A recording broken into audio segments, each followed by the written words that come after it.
Assalamualaikum warahmatullahi wabarakatuh. Selamat malam buat teman-teman semuanya. Terima kasih banyak buat teman-teman yang sudah mengklik video saya. Semoga teman-teman semuanya dalam keadaan sehat dan selalu dalam lindungan Allah Subhanahu wa Ta'ala. Terima kasih banyak buat teman-teman yang sudah mensupport channel saya. Semoga channel saya semakin berkembang sehingga saya semakin semangat untuk menyampaikan kisah-kisah misteri yang ada di sekitar kita. Buat teman-teman yang baru bergabung dan belum klik tombol subscribe sekarang juga. Jangan lupa nyalakan loncengnya supaya teman-teman mendapatkan notifikasi apabila saya mengupload video terbaru. Di dalam video saya kali ini kembali dengan segmen silaturahmi. Jadi kali ini saya kembali bersilaturahmi ke rumah Pak Damar. Nah, buat teman-teman yang kemarin sudah merequest untuk Pak Damar bercerita kembali di video saya, malam ini kita akan kembali mendengarkan kisah atau pengalaman misteri yang Pak Damar alami. Buat teman-teman yang penasaran dengan kisahnya, tonton video saya sampai selesai.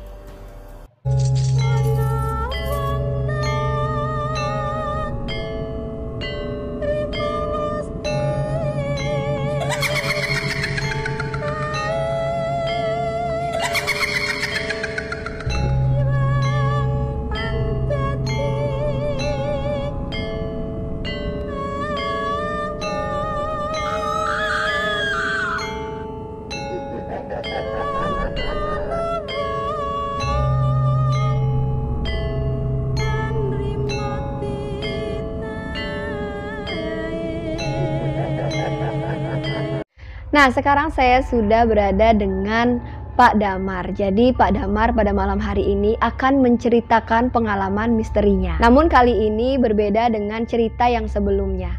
Cerita atau pengalaman misteri yang akan diceritakan oleh Pak Damar pada malam hari ini terjadi di luar negeri. Untuk lebih jelasnya, mari kita dengarkan secara langsung penuturan dari Pak Damar. Assalamualaikum warahmatullahi wabarakatuh. Salam sejahtera Mbak Ayu, sama rekan-rekan sekalian. Kita ketemu lagi Mbak Ayu. Malam ini saya akan coba cerita tentang pengalaman unik kali Mbak. Pengalaman unik saya ketika mengunjungi salah satu negara yang awalnya saya tidak berpikiran sejauh itu, tapi ternyata di sana bahkan sampai pulang saya mendapatkan pengalaman yang tidak tergantikan, Mbak Ayu.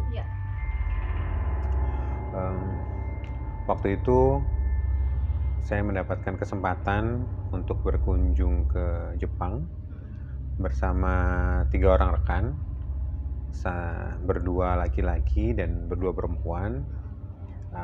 Ya seperti biasanya ketika perjalanan ya kami berharap perjalanan biasa saja. Pas kebetulan waktu itu sebagian besar dari kami mempunyai latar belakang daerah yang sama, jadi terasa lebih mudah dalam berkomunikasi ya Mbak ya. Kita berangkat seperti biasa sampai di Jepang. Waktu itu kita pagi hari, kemudian ya seperti layaknya perjalanan biasanya harus cari hotel, terus isi pulsa, connect GSM dulu segala macam. Cuman memang hotelnya kita udah set jauh-jauh hari dari Indonesia, bahwa kita akan menyewa suatu apartemen hotel gitu kali ya Mbak ya. Jadi ada tempat masaknya, pisah cowok sama cewek. Nah, saya tinggal sama teman saya yang cowok, sedangkan 2 cewek lain ada di kamar yang lain. Nah, ceritanya adalah hari pertama kita datang tidak ada sesuatu yang unik lah ya. Hari kedua setelah kita menyelesaikan pekerjaan, kita berpikiran karena memang setelah selesai pekerjaan, kalau kita masih ada waktu untuk ya berkunjung lah Mbak, namanya juga di negara orang, kita pengen berkunjung. Kita mulailah browsing yang unik dari Jepang apa aja sih gitu ya. Selain belanja, akhirnya waktu itu kita berpikiran ada beberapa tempat yang unik, otentik gitu ya, yang bersejarah lah istilahnya. Dan untungnya waktu itu kami berempat sepakat nih Mbak. Jadi saya beruntung waktu itu teman-teman saya yang perempuan juga setuju nih untuk ke sana. Padahal kan biasanya kalau perempuan punya keinginan lain ya Mbak Ayu. Waktu itu akhirnya kita sepakat mengunjungi beberapa tempat yang memiliki nilai sejarah dan alami gitu ya Mbak ya. Kita udah runut tuh besok hari ini kemana gitu ya. Nah hari kedua itu kita memutuskan datang ke Asakusa Temple. Kalau saya tidak salah namanya Sensoji kalau nggak salah Mbak. Tempelnya sih sebenarnya tidak di pinggir kota, malah di tengah kota. Karena Asakusa itu distrik Ramei gitu ya Mbak. Nah jadi saya sendiri tidak berpikiran yang aneh-aneh waktu itu. Ya udah kita datang ke Asakusa, itu pun sore hari menjelang maghrib. Kita datang ke sana, toko-toko masih buka sepanjang jalannya, turis-turis juga masih banyak. Tapi begitu udah masuk area dari depan, jadi di Asakusa itu jadi ada temple itu temple aslinya beliau. Kemudian ada inner ring sama outer ring. Jadi kalau di tempat kita itu ada gerbang 1, ada gerbang 2 gitu ya. Begitu turun dari jalan, dari MRT, kemudian udah mulai perjalanan masuk di gerbang 1 depan itu, saya udah mendapatkan hawa yang berbeda Mbak. Hawa yang dengan ukuran sebegitu banyak turis dan orang, hawanya itu kental gitu loh Mbak. Sama seperti kalau kita ke Bali, sebegitu banyak orang, tapi auranya kan berbeda ya Mbak. Sama seperti itu di daerah situ. Dan saya langsung kepikiran, loh kok gini ya gitu ya. Nah, disitulah saya mulai muncul ide. Waktu itu saya berpikir ide gila kali ya. Saya bisa komunikasi nggak ya sama orang sini ya gitu ya. Nah ide itu ya kenapa enggak gitu kan, mumpung di sini gitu. Mari kita buktikan teori bahwa ada bahasa universal yang tidak perlu ada linguistik, tidak perlu ada pronouns, nggak perlu ada suara, tapi bisa ngerti gitu. Ya, masuk nih Mbak, masuk ke dalam, semakin ke dalam semakin terasa, sampai akhirnya saya masuk ke inner gate. Di inner gate itu memang ada patung dua patung kalau nggak salah, patung 1 sama patung 2 kanan sama kiri. Saya sama sekali tidak tahu itu patung apa, cuman patung ini auranya itu aura lama gitu ya Mbak. Jadi patungnya memang terasa auranya aura lama, tapi tidak, istilahnya gini, melihat tapi nggak ngapa-ngapain gitu Mbak. Jadi kesannya energi astralnya itu ya udah cuma ngeliat saja, ada kuno tapi nggak inian gitu kan. Oke, kan nggak ada masalah ya Mbak. Akhirnya saya masuk ke dalam. Di dalam gerbang itu, masuk yang gerbang dalam, mulai tuh saya ngerasa kok ada energi jauh lebih besar daripada yang di luar. Kalau bayanginnya sih besarnya energinya itu, wujudnya sih ya gede lah Mbak, pokoknya ya gede banget. Saking gedenya saya sampai mendongak tuh untuk ngelihat bentukan astralnya, energinya. Saya harus mendongak ke atas. Oh, sama seperti kalau pas festival Jepang yang ada yang gede-gede itu Mbak, hampir sama kayak gitu, bertelanjang dada gitu, ya segitulah. Nah herannya adalah begitu saya ngelihat ke belakang gerbang, jadi masuk gerbang, lihat ke belakang gerbang, itu ada rajutan sandal Mbak. Rajutan sandalnya itu gede Mbak. Nah waktu itu dalam batin saya nih sebenarnya saya begini, oh sandal itu tuh sandalnya dia nih gitu. Waktu itu saya berpikir, oh ya wajar, memang kakinya segitu gitu, gede banget memang Mbak. Sepintu itu lebih besar, padahal itu pintunya kan pintu kuil ya Mbak, pintu gerbang segede gitu. Ada rajutan sandal 1 sama 2 sandal. Saya berpikir, oh memang sandalnya dia kali nih, sama yang membuat kuil itu gitu ya. Oke, satu. Terus masuk ke dalam. Begitu masuk ke dalam, depannya udah kuilnya Mbak. Mata kuilnya beberapa penduduk asli Jepang melakukan ritual di sana, memasukkan uang, kemudian menghidupkan lonceng seperti itu Mbak. Itu agak-agak ke depan. Ada rasa sebelum saya ke sana itu kulonwon lah istilahnya. Kulonwon itu apa ya? Ya uluk salam atau apa gitu ya, gitu ya. Itu masih jauh Mbak, masih setengah jalan. Rasanya batin itu bilang uluk salam lah kasarannya gitu. Ya udah uluk salam pakai bahasa saya pribadi. Ya saya menyampaikan saya ke sini mau ngapain gitu, bersilaturahmi lah istilahnya, tidak menginginkan hal yang buruk, mohon diterima dengan baik, semoga semuanya sejahtera dan aman, selamat gitu ya, bla bla bla bla bla bla.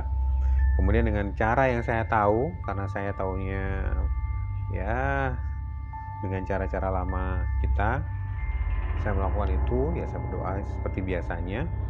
Dan ternyata yang tidak saya sengaja adalah saya mendapat balasan tuh Mbak. Dapat balasannya itu terasa agak limbung gitu Mbak. Agak limbung tapi nggak jatuh. Terus saya merasakan memang ada auranya tuh yang tadinya menahan saya untuk masuk ke depan terus ke dalam, itu kebuka jadinya Mas.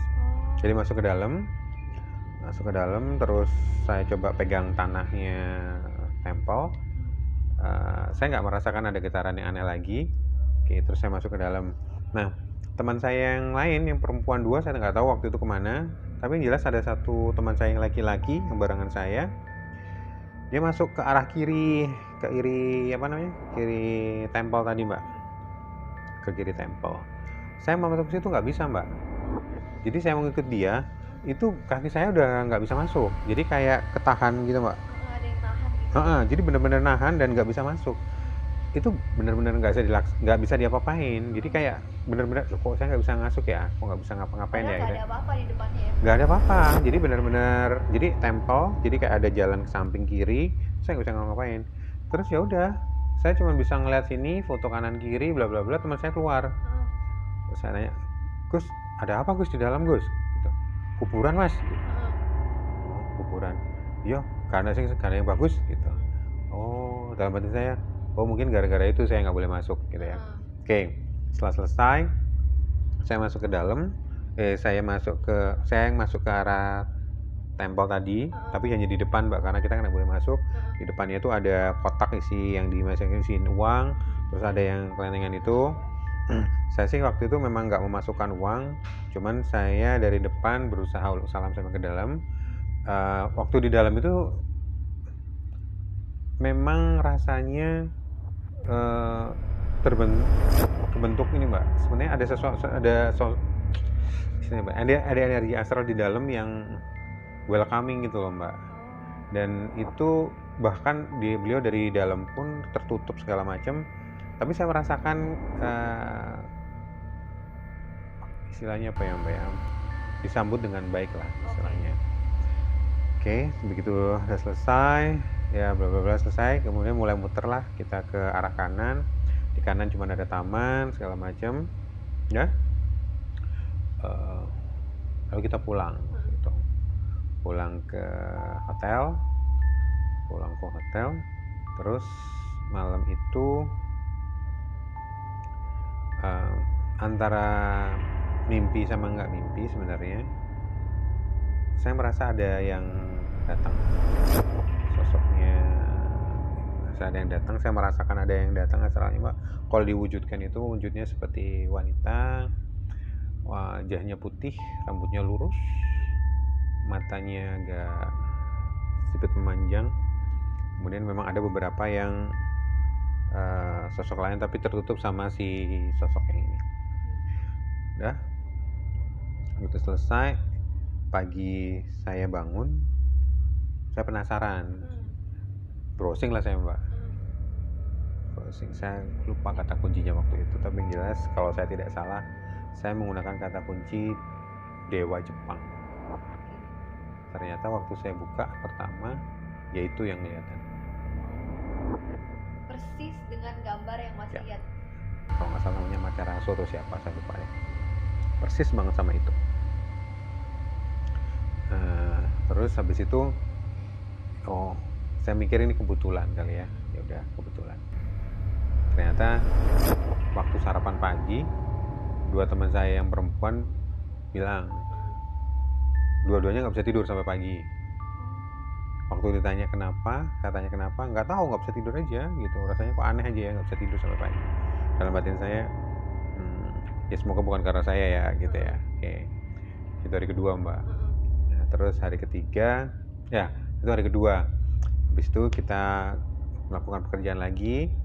Sore hari kita mendatangi shrine apa lagi ya? Shrine-nya kali ini saya lupa namanya. Cuman posisinya itu ada di kayak tengah hutan kota gitu mbak. Hutan kota. Terus habis itu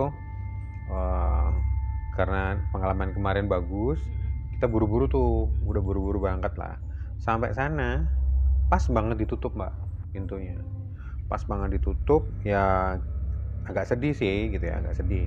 Cuman waktu itu saya berpikir kok agak yang ada yang aneh ya gitu. Terus ceplosan waktu itu saya, maaf kalian ada yang dapet ya, maaf ya mbak, ada yang dapet ya hari ini.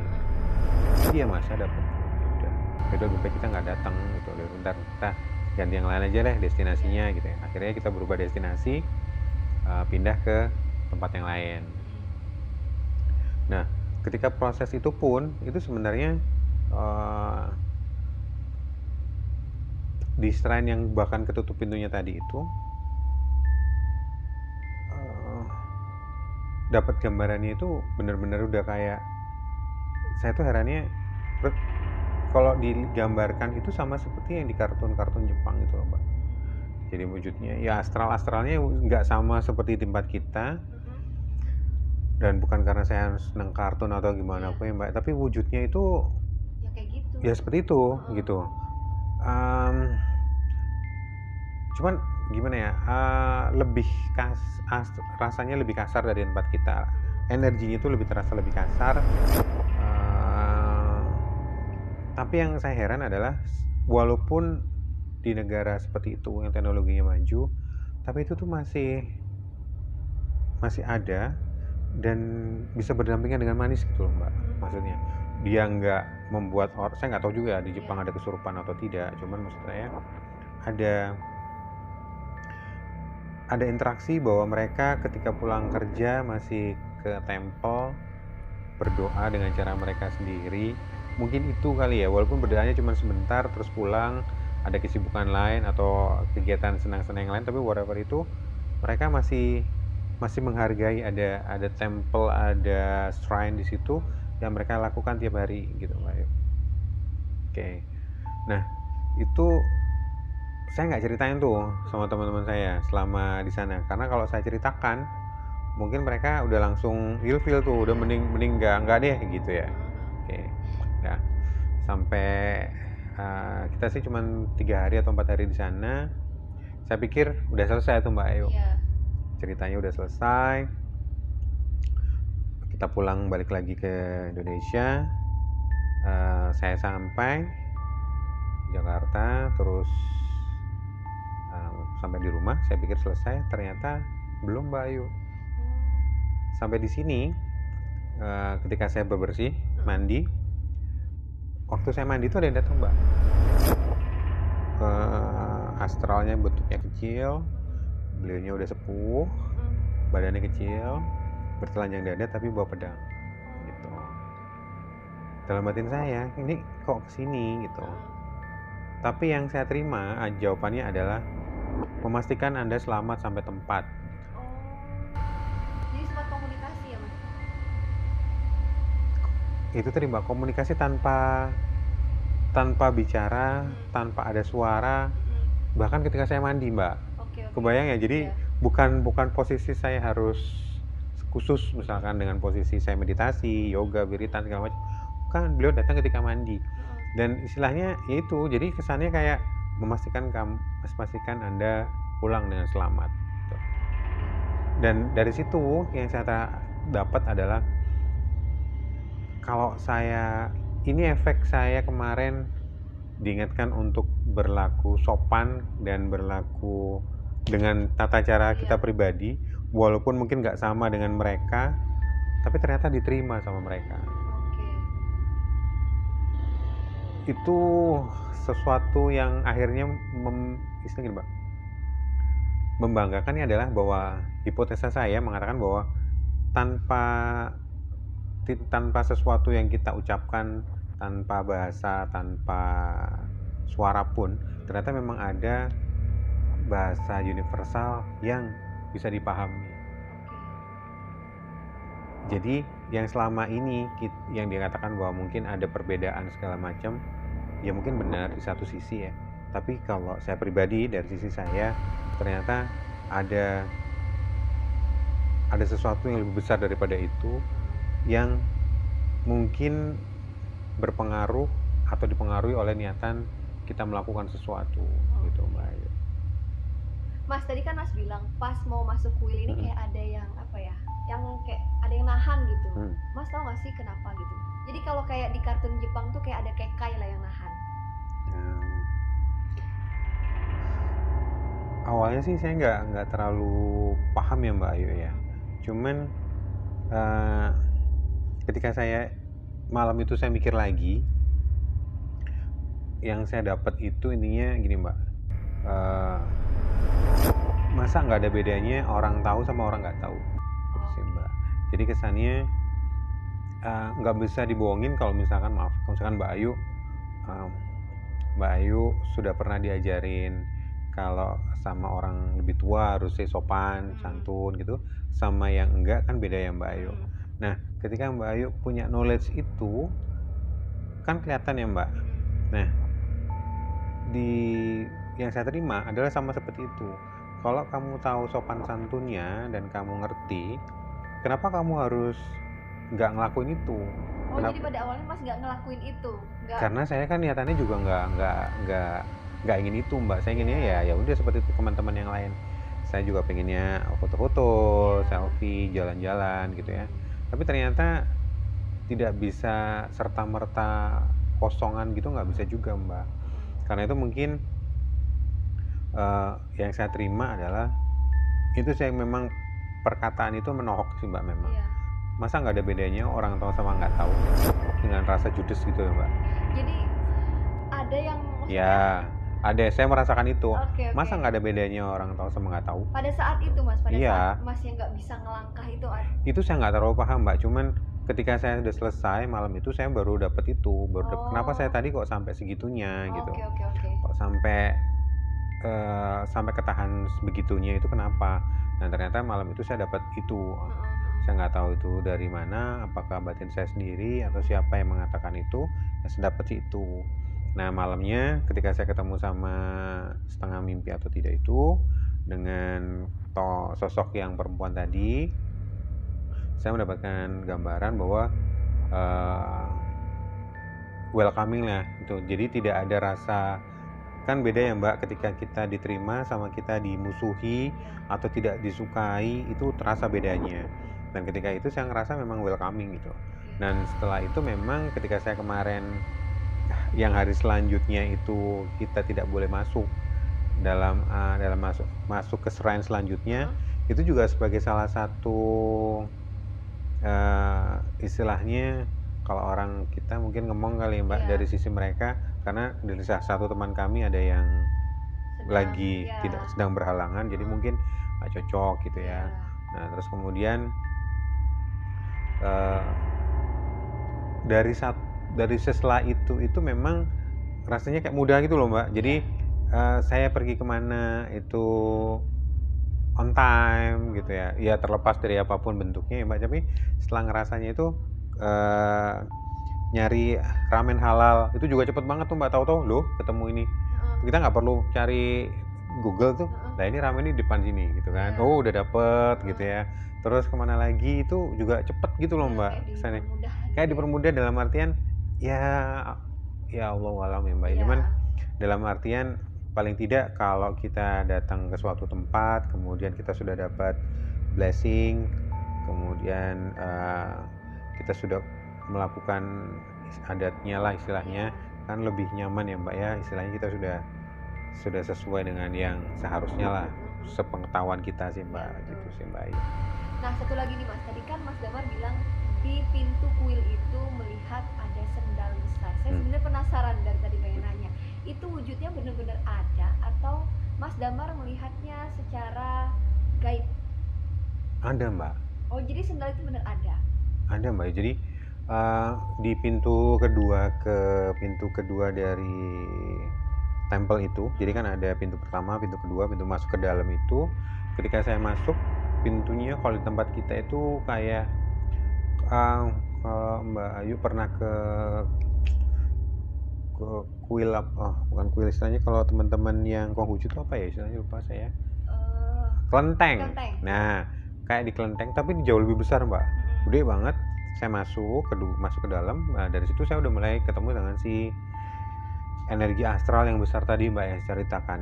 Nah, energi astral itu ada di depan kita, kemudian terasa gedenya.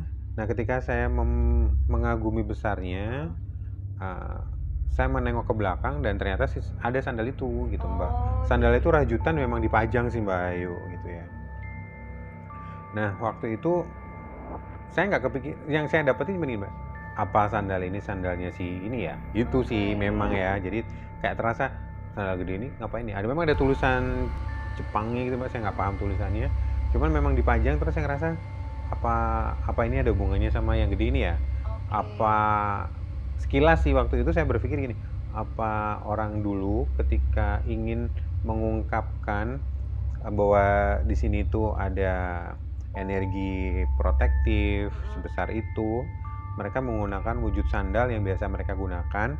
Kalau sandalnya aja segini, kebayang dong gedenya gitu sih Mbak. Paling gampang sih gitu ya. Itu simbolnya sih ya make sense sih Mbak ya, karena kalau baju kan gede banget ya, nggak mungkin. Udah sandal aja deh, sandal aja segede gitu ya. Jadi saya berpikir mungkin itu gitu ya Mbak. Sebenarnya sih Mbak, sebenarnya ada pengalaman serupa sih Mbak, tentang yang berkaitan tentang pesan moral tadi. Masa nggak ada bedanya orang tahu sama nggak tahu Mbak. Kejadiannya sih di salah satu candi di dekat rumah.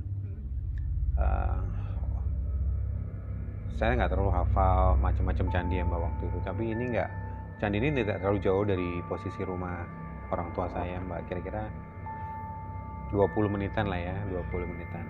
Nah, waktu itu ketika cucu-cucunya berkunjung ke rumah, bapak itu nawarin, yuk kita main ke candi yuk, kan nggak, biar anak-anakmu tahu candi gitu kan. Ya udah, kita ke sana. Ya seperti layaknya candi biasa, candinya sih nggak besar Mbak sebenarnya, candinya candi model yang meninggi gitu ya Mbak ya. Terus habis itu ya udah naik ke atas, terus berfoto-foto. Nah, ketika naik ke atas berfoto-foto itulah saya merasa itu kan tinggi Mbak, tingginya kira-kira ya adalah kalau barang 6-7 meter kali ya, 8 meter bisa lah. Itu saya merasa hampir didorong gitu Mbak. Posisi udah paling atas, terus kayak mau dijongkrokin gitu. Nah, waktu itu saya kaget, loh kok gini ya gitu. Saya tuh sampai ditanya bapak, lo kamu pusing lah gitu. Enggak Pak gitu. Tapi saya tuh ngerasa memang ada yang ngedorong. Langsung saya turun ke bawah, hati tuh masih deg-degan tuh Mbak. Orang mau jatuh dari atas, bener-bener kayak mau didorong. Saya turun ke bawah. Terus saya waktu itu kok kenapa kok sampai seperti ini gitu kan. Itu ya akhirnya keluar seperti itu lagi. Masa nggak tahu bedanya orang ngerti sama nggak ngerti. Ternyata waktu saya rasakan yang energi di candi tadi itu sebenarnya tidak mengizinkan saya melakukan itu, karena candi itu adalah candi tempat penyimpanan abu jenazah raja yang dahulu. Nah, posisi saya itu ada di atasnya sebenarnya, jadi kayak nggak sopan kan Mbak sebenarnya. Dan dari situ saya belajar lagi bahwa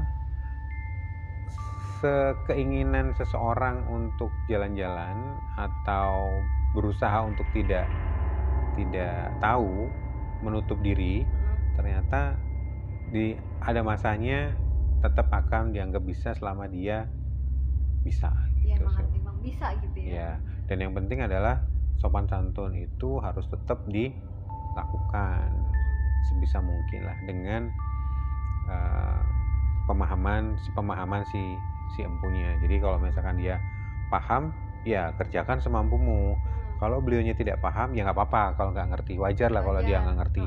Tapi kalau lu ngerti terus lu nggak sopan, ya lu kebangetan gitu istilahnya ya Mbak. Nah karena itu yang itu sampai sekarang saya coba terapkan sih Mbak. Walaupun ya kadang-kadang namanya orang ya Mbak, kita masih ada suka lupa atau ada kurang teliti. Ya memang kadang-kadang diingatkannya dengan cara yang agak-agak deg-degan ya pleset lah Iya. atau keantuk apalah, itu kadang-kadang sih masih ya Mbak ya. Tapi ya alhamdulillah semoga sampai ke depan nanti nggak ada yang sampai parah lah. Oke. Itu sih Mbak Ayu. Nah ini Mas terakhir, pesan moral lah. Jadi dari pengalaman yang tadi Mas Damar ceritakan, pesan moral buat teman-teman yang dengerin nih kan, jadi teman-teman di rumah bisa diterapkan lah sama teman-teman. Oke. Dari pengalaman tadi sih Mbak Ayu, yang kalau saya pribadi sih sebisa mungkin dimanapun tempatnya, kesopanan itu tetap dijalankan sebisa mungkin, walaupun memang masing-masing punya budaya sendiri, punya adat istiadat sendiri, tapi kesopanan itu timbul dari niatan hati masing-masing. Dan percayalah, alam itu punya cara sendiri untuk menghormati orang yang berniat baik dan berniat sopan, walaupun dengan cara yang berbeda dengan adat yang sebiasanya. Itu sih Mbak Ayu. Nah teman-teman, demikianlah kisah atau pengalaman pribadi yang Mas Damar alami, dan saya ingin mengucapkan di sini terima kasih banyak nih buat Mas Damar yang telah bersedia kita datangi lagi rumahnya untuk berbagi cerita kepada teman-teman semuanya. Semoga teman-teman yang mendengarkan kisah dari pengalaman Mas Damar dapat mengambil hikmah dan pelajaran dari ceritanya. Buat teman-teman yang ingin membagikan pengalaman misterinya, boleh teman-teman DM ke Instagram saya. Insya Allah saya akan bacakan pengalaman pribadi teman-teman semuanya. Atau teman-teman ingin bergabung dengan segmen silaturahmi, boleh teman-teman DM ke Instagram saya. Insya Allah saya bersama tim akan mendatangi teman-teman untuk bercerita secara langsung kepada teman-teman semuanya. Buat teman-teman yang baru bergabung dan yang belum klik tombol subscribe sekarang juga. Jangan lupa nyalakan loncengnya supaya teman-teman mendapatkan notifikasi apabila saya mengupload video terbaru. Jangan lupa di like, di komen, dan jangan lupa dibagikan ke media sosial teman-teman yang lainnya. Saya mohon maaf apabila terdapat kekurangan di dalam video saya kali ini. Saya Rahayu Fajri dan Mas Damar pamit undur diri. Wassalamualaikum warahmatullahi wabarakatuh.